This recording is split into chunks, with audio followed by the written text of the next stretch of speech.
100% crispy gluten free બજાર કરતાં સસ્તા સારા અને શુદ્ધ ખાખરા. હેલો ફ્રેન્ડ્સ, હું છું શીતલ. તમારું સ્વાગત છે મારા કિચનમાં. આજે આપણે બનાવીશું જુવારના ખાખરા બનાવીશું, એ પણ બજાર કરતાં એકદમ હેલ્ધી રીતે બનાવીશું. જ્યારે આપણે બજારથી લાવતા હોઈએ ને ત્યારે એમાં ઘઉંનો લોટ મિક્સ હોય, અને આજે આપણે ઘઉંના લોટ વગર, રવા વગર, કોઈ પણ જાતની વસ્તુ વગર માત્ર એક જ વસ્તુથી ખાખરા તૈયાર કરીશું. તો ચાલો બનાવીએ. એના માટે આપણે એક વાટકીનું માપ સેટ કરી લેશું. તો આ વાટકીના માપથી આપણે એક વાટકી પાણી એડ કરીશું, અને હવે આપણે એમાં જ મસાલા એડ કરીશું. તો હળદર પાવડર, હું અહીંયા હળદર પાવડર થોડો ઓછો એડ કરું છું, તમે વધારે પણ એડ કરી શકો છો. લાલ મરચું પાવડર, જીરાનો પાવડર અને મીઠું એડ કરીશું.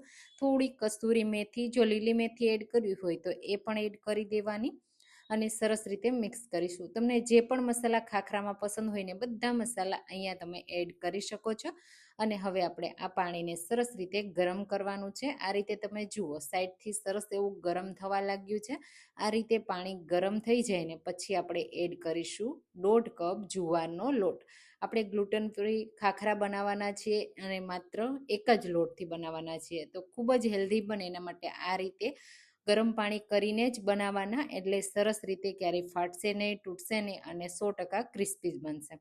બસ હવે આ રીતે પાણી સાથે લોટને મિક્સ કરી દેવાનો છે. તો તમે આવા જુવારના ખાખરા ક્યારે બજારથી લાવો છો કે નહીં, મને કમેન્ટમાં કહેજો. અને તમે જો આ રેસીપી ઘરે ટ્રાય કરશો ને તો બજારના લાવવાનું પણ ભૂલી જશો. અને હા, તમે મારી રેસીપી કઈ સિટીમાંથી જુઓ છો ને મને જરૂરથી કહેજો. અને આવી અવનવી જુવારની રેસીપી મેં ઘણી બધી પોસ્ટ કરી છે મારી ચેનલ પર, તો ગનુજ કિચન ગુજરાતી યુટ્યુબ ચેનલ પર જરૂરથી ચેક કરજો. જેવી હેલ્ધી રેસીપીઓ તમને મળી જશે. તો અહીંયા માત્ર આપણે લોટ અને પાણીને મિક્સ કરવાનો છે, પછી નીચે ઉતારી લેશું ગરમ ગરમ હોય ને ત્યારે, અને આપણે એને આ રીતે એક મોટા વાસણમાં કાઢી લેશું. હવે અહીંયા સાદું પાણી લેવાનું છે, જેટલું જરૂર લાગે ને એટલું. તો આ રીતે 2 ટેબલ સ્પૂન જેટલું મેં એડ કર્યું છે. થોડું પાણીની જરૂર લાગશે કારણ કે આપણે 1 વાટકી પાણી અને 1.5 વાટકી લોટ એડ કર્યો છે.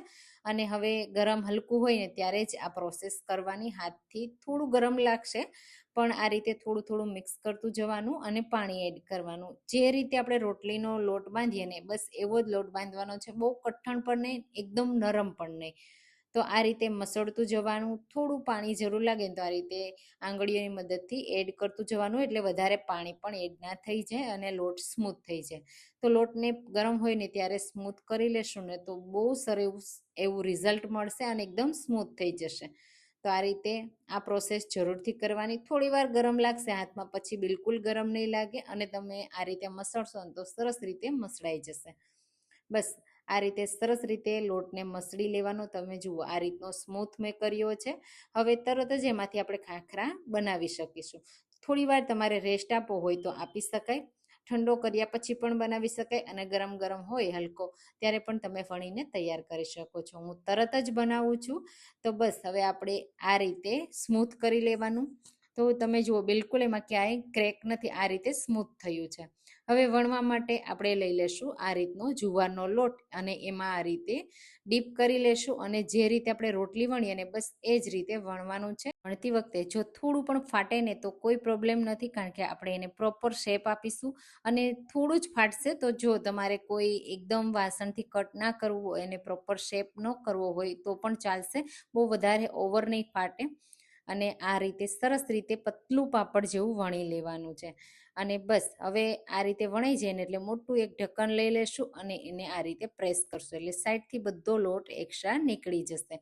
અને પછી તમને એવું લાગે કે ઢક્કનની સાઈઝ તો નાની છે, તો ખાખરા નાની સાઈઝના બનશે, તો ફરીથી વણી લેવાનું આ રીતે, અને મોટી સાઈઝનું કરી લેવાનું. એટલે જો તમારાથી ખાખરા પતલા પાપડ જેવા નહીં થાય ને તો પણ તમે પતલા પાપડ જેવા કરી શકશો, અને એકદમ પરફેક્ટ પતલા થઈ જશે અને મોટી સાઈઝ પણ થઈ જશે આ રીતે. અને હવે ફાટશે પણ નહીં સાઈડથી. તો આ રીતે તમે જુઓ એકદમ પતલા મેં વણીને તૈયાર કરીએ. તમે ફોલ્ડ કરો ને તો તમને ખબર પડી જશે.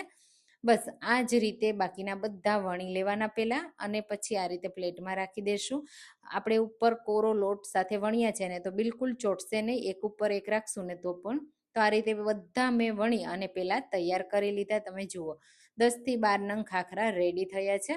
અને હવે એને આપણે શેકવાના છે. તો શેકવા માટે આપણે આ રીતનો સાદો સિમ્પલ તવો લઈ લેવાનો છે. હલકો ગરમ થાય ને એટલે આ રીતે ખાખરા એડ કરીશું. એક સાઈડથી હલકી એકદમ હલકી ડિઝાઇન પડે ને ત્યાં સુધી જ આપણે એને થવા દેવાની. આ રીતની ડિઝાઇન હોવી જોઈએ, પછી પલટાવી દેવાનું. બીજી સાઈડ પણ આ રીતની ડિઝાઇન હોવી જોઈએ અને બસ તરત જ આપણે એને એક પ્લેટમાં કાઢી લેશું. તો કપડાં નીચે રાખ્યું છે જેના લીધે એનો પરસેવો ના વળે અને સરસ એવા સુકાઈ જાય. તો આ જ રીતે બાકીના બધા પહેલાં આપણે શેકી લેવાના છે. હવે એને ક્રિસ્પી કરવા અને ઓછા તેલમાં શેકાય ને એના માટે હું તમને એક રીત બતાવીશ અને બજાર જેવો જ એનો ટેસ્ટ આવશે અને સાથે બજાર જેવો જ લુક આવશે. તો આ રીતે બધા શેકાઈ જાય ને પછી થોડું તેલ લેવાનું અને આ રીતે બ્રશની મદદથી એકદમ હળવું લેયર જેવું કરી લેવાનું. બહુ વધારે નહીં. તમે ઘીમાં પણ શેકવાના હોય ને તો ઘી લગાવી દેવાનું અને તેલમાં શેકવાના હોય તો તેલ. બંને સાઈડ આ રીતે કરી દેવાનું. એક સાઈડ કરશો ને એટલે બીજી સાઈડ ઓટોમેટિક નીચેના ખાખરામાં થઈ જશે. એટલે બસ એ જ રીતે હલકું હલકું તેલ લગાવવાનું છે. બહુ એક્સ્ટ્રા તેલ લગાવવાની જરૂર નથી. પછી તમે 1 થી 2 કલાક રાખીને પણ પછી શેકવાનો ટાઈમ ન હોય તો પછી પણ શેકી શકો છો અને તરત પણ શેકી શકાય છે. તો હું તરત જ શેકવાની છું. આ રીતે બધા જ ખાખરામાં તેલ લગાવી દીધું છે. હવે એને શેકવા માટે ખાસ ગેસની ફ્લેમ એકદમ લો કરી દેવાની અને આ રીતનો કોઈ જાડો તવો લેવાનો અને જે આ રીતે ગોળ હોય અને થોડો અંદર ડીપ હોય એવો લેવાનો. પછી આ રીતે ખાખરાને રાખી દેવાના. જો કપડાની મદદથી શેકવાના હોય તો આ રીતે કપડાની મદદથી શેકી લેવાના. તો આ રીતે પ્રેસ કરતું જવાનું અને જો ખાખરા શેકવાનું આ રીતનું તમારી પાસે હોય તો એનાથી પણ શેકી શકાય છે. એકદમ સરસ રીતે શેકાશે અને હાથમાં પણ બળશે નહીં. તો આ રીતનું જો તમારી પાસે હોય ને તો જરૂર એનો જ યુઝ કરવાનો. આ રીતે પ્રેસ કરતું જવાનું. જો તમને અહીંયા એક્સ્ટ્રા તેલ ગમતું હોય તો તમે થોડું તેલ એડ કરી અને શેકી શકો છો. હું તેલ ઓછા તેલમાં જ શેકવાની છું એટલે આ રીતે બસ ખાલી પ્રેસ કરતા જશું. ખાસ કરીને આ રીતે સાઈડની સાઈડ થોડી વાર વધારે પ્રેસ કરવાનું અને ગોળ ગોળ ફેરવતું જવાનું. એકદમ આસાનીથી શેકાઈ જશે. જે આપણે આગળ તેલ લગાવ્યું છે ને એ જ તેલમાં સરસ એવા શેકાઈ જશે.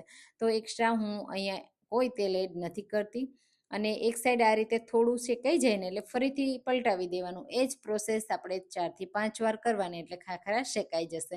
થોડું પેશન્સનું કામ છે પણ ખૂબ જ હેલ્ધી. મહિનાઓ સુધી પણ રાખશો ને તો પણ ક્રિસ્પી જ રહેશે એવા ખાખરા રેડી થશે. તો આ રીતે હલકી એમાં પેટર્ન આવી ગઈ. સરસ એવા ક્રિસ્પી થઈ ગયા તમે જુઓ. બસ હવે એને આપણે કાઢી લેશું અને એ જ રીતે બાકીના બધા જ મેં શેકી અને રેડી કરી લીધા છે.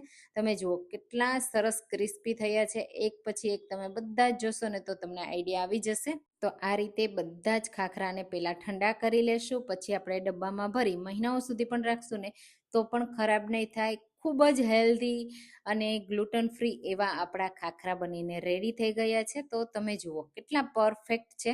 હવે હું તોડીને પણ તમને બતાવી દઉં. તમે જુઓ એનો ક્રંચ સાંભળો કેટલા સરસ ક્રિસ્પી બન્યા છે. તમે આમાંથી ખાખરા ચાટ બનાવો, ચા સાથે ખાઓ, મસાલા સાથે ખાઓ, જેની સાથે તમને પસંદ હોય ને એની સાથે ખાઈ શકાય છે. તો આ રેસીપી ટ્રાય કરજો. રેસીપી ગમી હોય તો લાઈક કરજો, શેર કરજો અને મારી ચેનલને સબસ્ક્રાઈબ કરજો. Thank you.